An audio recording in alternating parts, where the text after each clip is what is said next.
এরপরে প্রশ্ন হলো, বিবাহের মোহরের পরিমাণ কতটুকু হওয়া উত্তম? ভাইরা আমার, বিবাহের মোহর এটা যত কম হবে তত বরকতময় হবে বিবাহ। বিবাহের মোহর যত কম হবে বিবাহ তত বরকতময় হবে। নবী করিম সাল্লাল্লাহু আলাইহি সাল্লাম বলেছেন, সবচেয়ে বরকতময় বিবাহ, সবচেয়ে উত্তম বিবাহ হলো যে বিবাহতে খরচ কম। অন্য হাদিসে আসছে, যে বিবাহতে মোহরের পরিমাণ কম ওই বিবাহ সবচেয়ে উত্তম বিবাহ। খায়রুস সাদাকে আইসারুহু, সবচেয়ে উত্তম মোহর হলো যে মোহরের পরিমাণটা কম থাকে।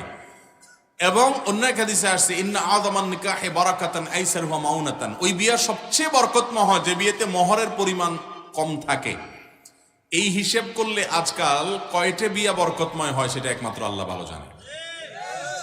মেয়ের বাপরা 10 লাখ 20 লাখ 30 লাখ হাঁকায় বসে থাকে, কেন? যাতে বিয়েটা টিকে। আর নবী সাল্লাল্লাহু আলাইহি সাল্লাম বলে দিয়েছেন, মোহরের পরিমাণ বেশি হলে বরকত কম হবে, ওইটাতে বরং রিস্ক হবে, টিকবে কম, সম্ভাবনা কম থাকবে, মোহর থাকবে কম, বিয়েতে বরকত হবে বেশি। নবী সাল্লাল্লাহু আলাইহি সাল্লামের ওয়াদা, আল্লাহ থেকে জেনে তিনি ওয়াদা করেছেন, নিজে থেকে করেন না। অতএব মেয়ের বাবারা নবী সাল্লাল্লাহু আলাইহি সাল্লামের কথার প্রতি বিশ্বাস নাই, ওই 10 লাখের ফিগারের প্রতি বিশ্বাস আছে। এটা খুবই জঘন্য বিষয়, একটা বাজে কালচার হয়ে গেছে আমাদের সমাজে। আরে ভাই, যার অনেক সামর্থ্য আছে, আল্লাহ কোটি কোটি টাকা দিয়েছে, সে 10 লাখ 20 লাখ মোহর দেখ, ভিন্ন কথা।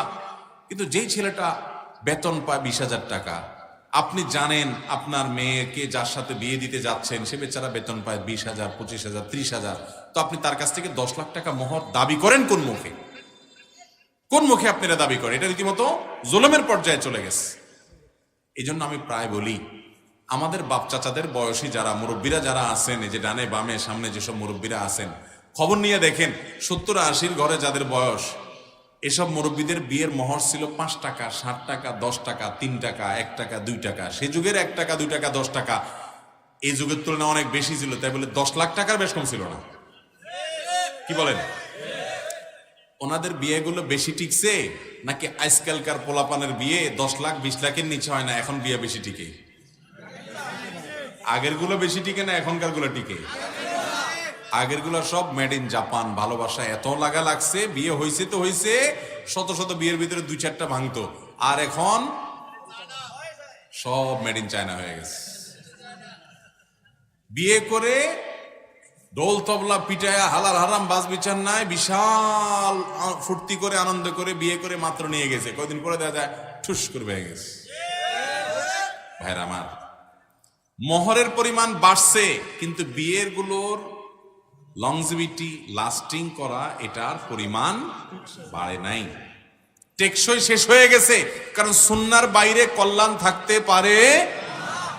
মেয়ের বাবারা মোহরের পরিমাণ কমাবেন তো। আমরা যৌতুকের বিরুদ্ধে কথা বলি, সংগ্রাম করি, যুদ্ধ করি, ভালো কথা, সেটা চালিয়ে যেতে হবে। সচেতনতা অনেকটা বৃদ্ধি হয়েছে, মানুষ এখন অনেক সতর্ক, আলহামদুলিল্লাহ। কিন্তু মেয়ের বাবারা, আপনাদেরও তো দায়িত্ব আছে। আপনারা এতগুলো মোহর চায় বসে থাকবেন, বিয়েকে কঠিন করে দিবেন। একটা ছেলে চাইলে জেনা করতে পারে কিন্তু বিয়ে করতে পারে না, এটা কোন সমাজ? বিয়েকে সহজ করেন। টাকা 10 লাখ 20 লাখের দিকে নজর দিয়েন না, নজর দেন ছেলেটার দিকে।